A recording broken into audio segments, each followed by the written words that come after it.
안녕하세요, 리입니다. 이 불안이라는 주제를 사실 팟캐스트 시작할 때부터 염두를 해두고 있었어요. 언젠가는 에피소드를 꼭 만들어 봐야겠다.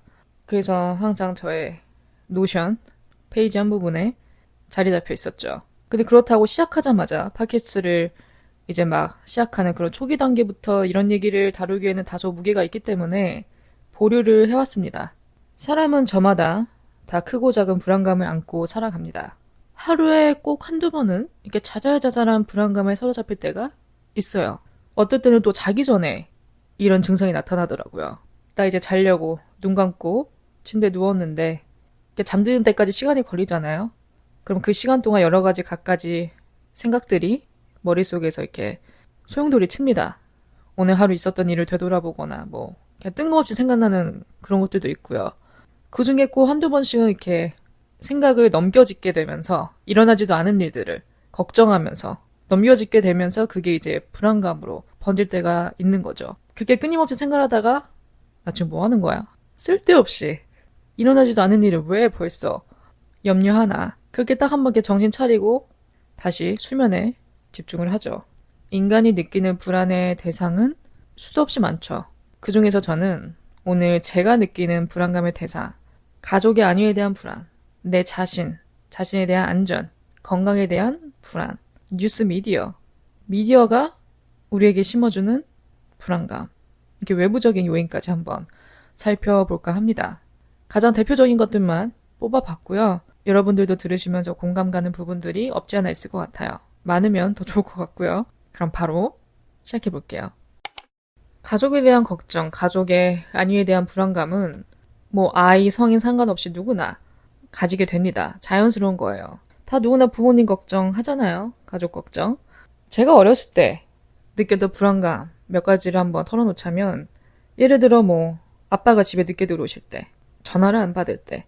저 같은 경우는 이제 어렸을 때 조부모님하고 같이 살아왔기 때문에 할아버지께서 이제 일 끝나고 회식한다고 하고 늦게 들어오실 때 그때마다 불안하더라고요. 그 어린 나이에도 불안감을 느꼈어요. 저는 이제 잔다고 하고 방에 들어가서 누워도 잠이 안 오는 거예요. 할아버지가 안 왔으니까. 그래서 그냥 눈만 감고 있었습니다. 눈은 감고 있으면서도 이 청각은 저 방문 너머 현관 쪽으로 크게 확대돼 있었죠. 그러다가 이제 도어락 눌리는 소리가 들리면 다행이다. 그제서야 이제 마음을 놓고 자고 그랬던 기억이 있어요. 또 한 번은 제가 8살인가 9살인가 초등학교 저학년 때 엄마랑 이모 집에 한번 놀러 갔습니다. 그때 이제 엄마가 저를 이모에게 맡겨두고 동창회에 나가셨어요. 어차피 봐줄 사람도 있고 하니까 마음 편하게 저를 이제 맡겨두고 이모한테 저녁에 나가셨죠. 그래서 저는 놀다가 이제 자려고 방에 들어갔어요. 그래서 이모가 이제 잠들 때까지 곁에 있다가 방에 나가셨는데 제가 눈은 감고 있어도 잠이 안 왔어요. 엄마가 안 들어왔으니까 불안해지는 거죠. 뭐 울거나 그러지 않았습니다. 근데 잠이 안 오더라고요. 그래서 제가 다시 일어나서 이모한테 가서 잠이 안 온다 하니까 이모가 옆에서 있어주면서 수면 유도 음악 그런 걸 잔잔하게 좀 틀어주시더라고요. 근데 이제 이런 것도 커가면서 우리가 독립심을 가지게 되면서 서서히 사라집니다. 뭐 독립심이 생기다 못해 이제는 저도 혼자 있는 게 좋다 하고 있으니 웃기죠. 근데 확실히 그건 있어요. 가족과 같이 있을 때보다 이렇게 떨어져 살 때 더 신경이 쓰이더라고요. 몸이 떨어져 있으니까. 그러다 보니까 안부 전화도 자주 드리게 되고 혹시나 내가 연락 못한 며칠 새에 무슨 일이 생기지 않았나 괜한 걱정을 할 때도 있고 또 반대로 너무 이른 아침이나 밤에 뜬금없이 전화가 오면 심장이 뛰어요. 무슨 일이 생겼나? 그래서 후다닥 받고 그럴 때도 있습니다.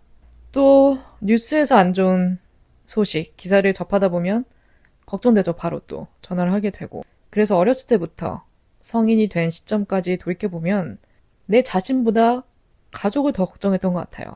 이런 생각이 있었어요. 나는 내 몸의 주인이니까 내가 컨트롤할 수 있죠. 뭐 아프거나 무슨 일이 닥쳐도 잘 컨트롤하고 뭔가 이겨낼 수 있을 것 같은데 가족이 그런 걸 겪는다? 그건 완전 다른 레벨인 거예요. 다른 사람이 어떤 안 좋은 일을 겪을 때 나는 그냥 곁에서 지켜볼 수밖에 없다는 것? 그런 모습을 이제 상상하기가 싫은 거죠. 도저히 감당할 자신이 없다는 생각이 들었어요, 예전에는. 그래서 뭔가 나보다는 가족을 더 많이 걱정했던 것 같습니다. 근래 들어서 이제는 가족뿐만이 아닌 내 안위에 대한 불안감도 증폭되고 있다는 걸 가끔 느껴요. 불안감이라 한다면 일단 첫 번째, 건강. 이제는 건강검진 받는 것도 긴장이 살짝 되더라고요. 20대 초반 때는 건강검진 받을 때 굉장히 대수롭지 않게 생각했거든요. 그리고 좀 귀찮게 여겼어요. 뭐 이런 걸 받나? 건강한데. 근데 이제 후반으로 접어들다 보니까 건강하다는 거 알면서도 혹시 나도 모르는 무언가 튀어나올까봐 검사 결과지를 받는 게 좀 긴장이 되더라고요. 그리고 한 가지 저에게 생긴 뚜렷한 변화 중 하나는 웬만하면 저는 병원에 갑니다. 아프면 바로. 예전엔 그냥 혼자 자연 치료하고 그냥 약국 가다가 뭐 약 사 먹고 약 바르고 병원에 안 가려고 했는데 요즘엔 생각이 좀 바뀌었어요. 일단 우리나라는 의료 시스템이 굉장히 잘 돼 있죠. 회사 근처에만 해도 웬만한 기본 진료 과목들은 다 커버하고 있는 병원들이 있으니까 언제 어디서든 아프면 바로 달려갈 병원 있죠. 굉장히 감사한 거예요. 그래서 드는 생각이 굳이 내가 아픈데 이렇게 참을 필요가 있나? 아프면 병원에 가야지. 그 전문의한테 상담을 받아봐야지. 그래서 괜히 혼자 이렇게 삭히고 있다가 더 큰 화를 부르기 전에 조금이라도 뭔가 증상이 나타난다 하면 바로 병원에 갑니다. 그런 습관을 들이고 있어요. 얼마 전에 제가 이제 입술 위아래, 입술 라인에 따라서 뭐가 나더라고요. 수포같이. 그래서 저는 당연히 처음에 내가 피곤한가 보다. 피곤해서 나는 그런 수포 그런 건가 보다. 근데 또 돌이켜보면 내가 뭐 언제나 안 피곤했나? 막 근래 들어서 뭐 야근한 것도 아니고 뭐 오버워킹 한 것도 아니고 뭐가 문제일까? 그래서 그 당일에는 이제 약국에 가서 약을 사다가 발랐는데 그래도 잘 안 낫더라고요. 그래서 그 다음날 바로 병원에 갔습니다. 병원에 갔는데 피곤해서 생기는 게 아니라 하더라고요. 이 퍼지는 양상이 피곤해서 생기는 거면 이제 보통 입술 한쪽에 아래쪽 가장자리 보통 그런 부분에 나는데 저 같은 경우는 이제 입술 라인에 따라 위아래 자잘자잘하게 났기 때문에 이거는 피곤해서 생긴 게 아니래요. 그래서 그거 듣고 아깝다. 직장인 코스프레 좀 하려 했는데 요즘 좀 무리했다. 별명 삼아 좀 쉬어가려고 했는데 또 피곤한 건 아니라고 하니까 또 좀 속으로는 멋쩍었죠. 어쨌든 의사 선생님 소견으로는 음식에서 온 알러지 반응이거나 화장품으로 인한 알러지 반응이라 하더라고요. 어쨌든 그래서 약을 처방받고 바르고 하다 보니까 이틀 안에 다 없어지더라고요. 그 다음은 일상에서 생기는 자잘자잘한 불안감들, 특히 이런저런 사고에 대한 불안감. 요즘 길거리 다닐 때도 굉장히 정신 차리고 다니려고 합니다. 횡단보도 건널 때도 초록불 바뀌고 나서 바로 뛰쳐나가는 게 아니라 한 2, 3초 좀 기다렸다가 건너거나 절대 길 다닐 때 핸드폰 들여다보지 않는 거. 이거 굉장히 중요합니다, 여러분.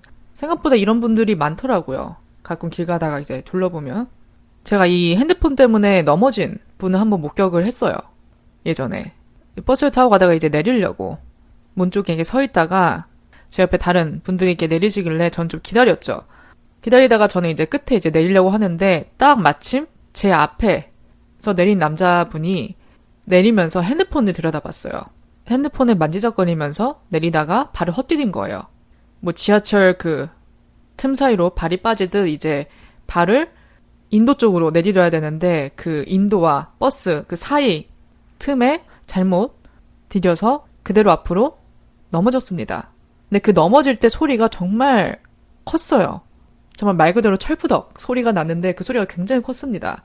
다행히 유혈 사태는 없었어요. 피가 나거나 그러진 않았는데 아마 꽤 다치셨을 것 같아요. 어디든 멍들거나. 그러다 잘못돼서 인도에 뭐 얼굴을 부딪히거나 그러면 큰 사고잖아요, 정말. 그래서 여러분, 버스, 지하철, 승하차 할 때, 그리고 길 건널 때, 길 다닐 때 핸드폰은 최대한 들여다보지 맙시다. 안전을 위해서. 그 다음 또 제가 지양하고 있는 거 중 하나는 제가 팟캐스트에서도 누누이 얘기를 해왔지만 외출을 잘 안 합니다. 외출을 한다면 이제 친구들 만나서 밤에 나가서 뭐 술 먹거나 그런 거. 이것도 이제 후반에 접어들면서 생긴 특징 중 하나예요. 서서히 이제 그런 것들과 멀어지게 되면서 외출을 잘 안 하게 돼요. 그리고 이제는 외출할 때도 그냥 마음 한 구석 어딘가에는 불안감이 조금씩 피어올라요. 막 어렸을 때처럼 내일은 없을 것 같이 열심히 놀다가 새벽에 이제 택시 타고 귀가하는 그런 게 아무렇지 않았어요. 나는 안전하다라는 생각이 무의식 중에 깔려 있었나 봐요. 그래서 전혀 그런 게 두렵지 않았는데 이제는 얘가 달라졌어요. 아무리 한국이 치안이 좋은 나라 하더라도 밤늦게 굳이 돌아다니는 건 딱히 좋은 건 아니다. 어쨌든 위험에 노출될 만한 확률을 더 높이는 거니까. 또 옛날에는 그런 거에 무감각했던 이유가 뭐 밤에 몇 시에 들어가도 어디서는 택시를 잡을 수 있으니까 귀가에 대한 걱정이 없었거든요. 근데 이제는 밤늦게 택시를 타고 가는 것도 이렇게 택시 안에서도 마음 편하게 못 있겠더라고요. 예전에 그냥 택시만 타면 딱 몸의 긴장을 확 풀었거든요. 아, 이제 됐다. 안전하다. 근데 이제는 그게 끝이 아닌 거예요. 이제는 혹시 모르는 사고에 대비해서 항상 뒷좌석에서도 안전벨트를 매고 정신 똑바로 차리고 집에 도착할 때까지 택시에 내려서 집에 걸어 들어가는 그 짧은 순간마저도 긴장감을 놓치지 않는 거죠. 혹시 모르니까라는 그런 생각이 생겼어요. 이런 것들이 이제는 예전으로 돌아가진 않을 것 같아요. 예전처럼 그렇게 겁없이 다니던 시절은 끝난 것 같습니다. 예전으로 돌아가진 않을 것 같아요. 그 다음 세 번째는 뉴스 미디어입니다. 우리가 보는 미디어가 심어주는 불안감. 전 이것도 굉장히 상당 부분에 차지하고 있다고 생각을 해요. 왜냐면 우리가 끊임없이 뭘 보죠, 매일. 특히 유튜브, 뉴스. 하루도 안 보는 날이 없죠. 하나라도 보게 되죠. 하루가 멀다 하고 끊임없이 안 좋은 뉴스들이 쏟아져 나옵니다. 사람은 부정적인 뉴스에 더 끌리게 되어 있습니다. 부정적인 헤드라인에 더 끌리게 돼 있어요. 솔직히 우리가 뭐 가슴이 따뜻해지는 소식, 선행 기사 이런 거 잘 안 찾아보죠. 굳이 찾으려고 하지 않죠. 일단 메인 페이지를 들어가자마자 우리를 반겨주는 게 대부분 다 부정적인 헤드라인들이에요. 그러니까 어떻게 보면 선택의 여지가 없는 좋은 소식을 듣고 싶어도 그런 것들이 먼저 내 눈에 들어오다 보니까 어쩔 수 없이 누르게 되는 거죠. 근데 무서운 게 끌리는 것도 끌리는 거지만 하나만 보고 핸드폰을 끄기가 쉽지가 않아요. 뭐 하나를 보다가 그 오른쪽에 또 나와 있는 다른 기사 제목을 보면 이런 일이 생겼어? 또 들어가고 이렇게 릴레이처럼 계속 부정적인 뉴스만 보게 되는 거예요. 이런 것들에 끊임없이 노출되다 보면 이런 생각, 마인드도 장악된 기분이 들어요. 아, 세상에 나쁜 사람밖에 없구나. 세상엔 죄다 사기치려 하고 누구를 이용해 먹으려고 하고 그런 사람들밖에 없구나. 진정한 사람, 진실된 사람, 착한 사람은 없구나.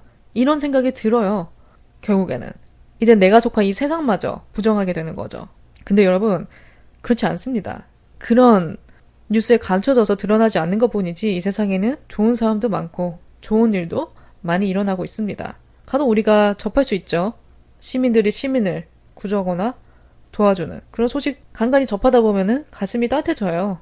아, 아직은 세상이 살만하구나. 이렇게 느껴집니다.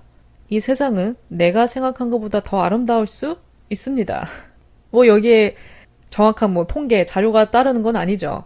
뭐 이 세상에 나쁜 사람이 몇 명인지 착한 사람이 몇 명인지 이렇게 비율이 나눠져 있는 것도 아니고 알 수 없습니다. 알 수 없지만 언제나 남을 도우려는 사람, 착한 사람, 바른 사람은 항상 있다는 거. 이 세상에 좋은 일은 내가 생각한 것보다 더 많이, 자주 일어날 수 있다는 그런 일종의 관점을 바꿔보는 것.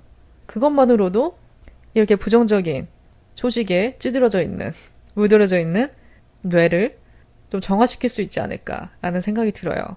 우리가 평소에 보는 것, 보고 듣고 하는 것, 이게 정말 별거 아닌 것 같아도 사람의 정서, 심리에 꽤나 많은 영향을 끼칩니다. 저는 보고 듣는 게 곧 말하는 것이라고 생각하거든요. 내가 어떤 컨텐츠를 소비한다 하더라도 어떤 종류의 컨텐츠를 보느냐, 그거에 따라서 나 이런 가치관이 바뀌기 때문에 그냥 재미삼아 정말 아무거나 무분별하게 보는 그런 것도 좀 컨트롤할 필요가 있다는 거죠. 이 불안감의 특징이 그거 같아요. 우리가 한 번쯤은 머릿속에서 다들 이런저런 상상하잖아요. 그런 것들 대부분 이제 불안감에서 오죠. 닥치지 않은 일임에도 불구하고 뭔가 잘못되는 상상, 사고가 나는 상상, 그런 확률이 적은 케이스임에도 불구하고 혹시 뭐 그런 일이 생기면 어떡하지? 저런 일이 생기면 어떡하지? 이런 상상을 하기 마련이죠. 이렇게 혼자 머릿속으로만 상상을 할 때는 실컷 상상하다가 이렇게 끝맺어요, 보통.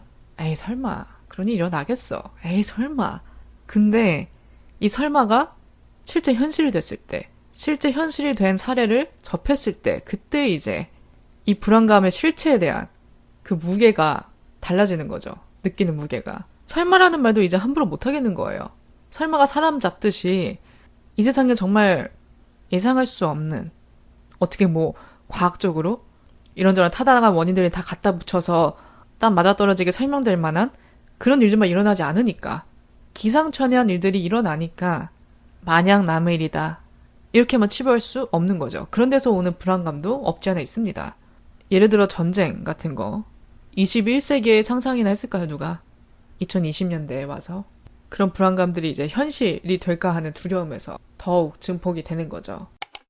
그럼 마지막은 불안감을 이겨내는 법을 한번 정리를 해보고 싶어요. 보통 이런 불안감은 혼자 있을 때 많이 생기는 편입니다. 예전 같은 경우는 그냥 이런 걸 좀 잊으려고 오히려 이런저런 불안감을 느낄 때마다 그에 반대되는 행동, 뭐 예를 들어 애써 기분을 좀 업시키려고 신나는 음악을 듣는다던가 웃긴 영상을 본다던가 강압적인 부분이 없지 않아 있었죠. 근데 요즘 들어서 바뀐 생각이 이런 불안감은 오히려 정면 돌파하는 게 더 효과가 있을 것 같더라고요. 일단은 내가 이런 불안감을 느낀다고 해서 내 자신을 너무 질책하거나 계속 나 자신을 탓하는 건 좋지 않습니다. 더 깊은 수렁에 빠질 수가 있어요. 이 불안감이라는 게 결코 나쁜 것만으로 치부할 수 없는 게 적절한 불안감은 일종의 방어기제를 만들어주는 역할을 합니다. 그러니까 내 자신을 보호하기 위해서 어떤 상황에 미리 대비하기 위한 그런 방어기제를 만드는 데 있어서 불안감은 어느 정도 유용하게 작용을 합니다. 그래서 저는 크고 작은 불안감이 들 때마다 나에게 불안감을 심어주는 대상이 뭔지 추적한 다음에 내가 최대한 좀 알아낼 수 있는 부분은 알아냅니다. 정보를 검색한다는 거죠. 아, 이런 일이 생길 수도 있겠구나. 그러니까 아예 무지한 것보다는 그래도 마음 한구석에 좀 염두에 두고 있는 게 만일의 상황을 대비할 수 있으니까. 그리고 또 불안감이 들 때는 정말 그 불안감이라는 키워드를 검색을 해볼 때도 있어요. 전문가의 의견을 좀 듣는 거죠. 이 불안감 실체, 근거가 있는 건지, 내가 뭐가 문제가 있는 거 아닌지 저는 모르니까 전문가의 의견을 구할 때도 있습니다. 그래서 관련된 뭐 책을 찾아본다던가 유튜브에 검색을 해서 전문가들 의견을 듣는다던가 아무래도 혼자 생각하고 혼자 판단 내리는 것보다는 좀 근거 있는 제시 자료를 접하면 이해하기가 쉽죠. 내 자신에 대해서도. 그래서 저는 이런 것들도 어떻게 보면 전면 돌파하는 방법 중 하나라고 생각을 해요. 두 번째는 하루하루 감사하기. 우리가 가지고 있는 대부분의 불안은 어떻게 보면 허상일 수 있습니다. 걱정하고 비슷해요. 이런 말 있죠. 우리가 하는 걱정의 80%는 일어나지 않는다고. 맞습니다. 그저 내가 일어나지도 않은 일을 머릿속에서 가상으로 시나리오를 그려내느라 거기서 나오는 걱정들이 결국은 불안을 초래하기 마련인데 어쨌든 결론은 일어나지 않았다는 거잖아요. 나 멀쩡하고 내 주변 멀쩡하고 아무 일 없고 건강하고 그럼 됐죠. 일단은 지금은 괜히 일어나지도 않은 일 가지고 지레 겁먹어서 주눅 들어 있기보다는 그냥 현재에 집중해보는 거예요. 지금 당장 이 현재 나는 어떤지 아무 일 없다. 된 거죠. 그럼 감사한 겁니다. 오늘 하루 무사히 잘 마쳤다. 그 자체가 감사인 거예요. 하루하루를 다시 태어나는 느낌으로 감사함을 느끼며 살아가는 거죠. 세 번째는 스스로 위험에 빠뜨리는 행동 안 하는 게 좋습니다. 뭔지 알잖아요, 우리는. 뭐가 우리 몸에 좋고 안 좋고 이런 액티비티는 위험하고 괜히 그런 걸 나서서 할 필요는 없어요. 뭐 누가 강요하는 것도 아니니까.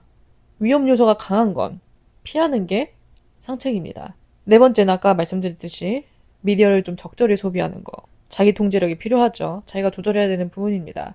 마지막은 본인만의 방법을 좀 찾아보는 거예요. 저 같은 경우는 어떻게 보면 팟캐스트 스크립트를 만드는 게 글을 쓰는 것과 동일하기 때문에 이렇게 제가 지금 말하고 있는 것만으로도 치유가 됩니다. 상당히. 또 이걸 제가 말하기 전에 대충 글로 썼을 거 아니에요?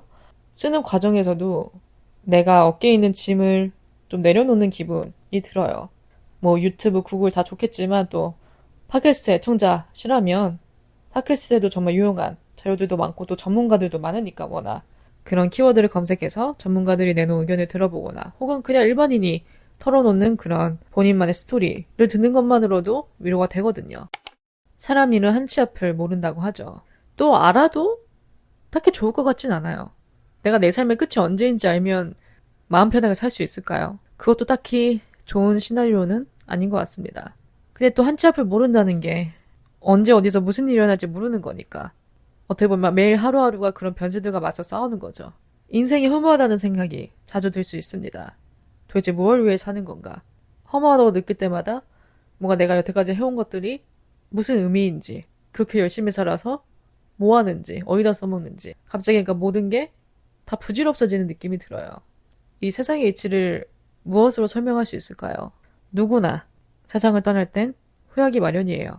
아무리 100살까지 잘 살다 간다 해도 눈 감을 때 후회 안 할까요? 후회는 반드시 남습니다. 그렇기 때문에 살아있을 때 하고 싶은 거 다 해보는 거. 괜히 이런저런 넘겨지는 생각들, 불안감 때문에 말도 못하고 혼자만 끙끙 앓고 하고 싶은 거 도전도 못 해보고 망설이고 그러고 간다면 그것도 후회예요. 하고 싶은 말 하고 주변 사람들한테 애정 표현도 하고 도전하고 싶은 거 괜히 망하면 어떡하지?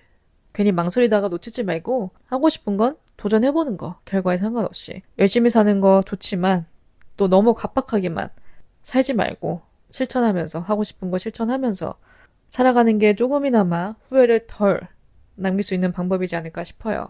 아무쪼록 오늘 내용이 여러분들에게 많은 공감을 사는 내용이 되었으면 좋겠고 여러분들도 관련 경험이 있거나 이런 불안감과 매일 맞서 싸우거나 본인만의 좀 이겨내는 팁? 그런 것들이 있다면 또 공유를 해주세요. 리뷰에 남겨주셔도 좋고 팟캐스트 DM으로 남겨주셔도 좋고 또 내용이 마음에 드셨다면 별 5개도 함께 남겨주시면 더더욱 좋을 것 같고요. 오늘 하루도 잘 마무리하시기 바라고요. 저는 또 다음 에피소드로 찾아뵙겠습니다.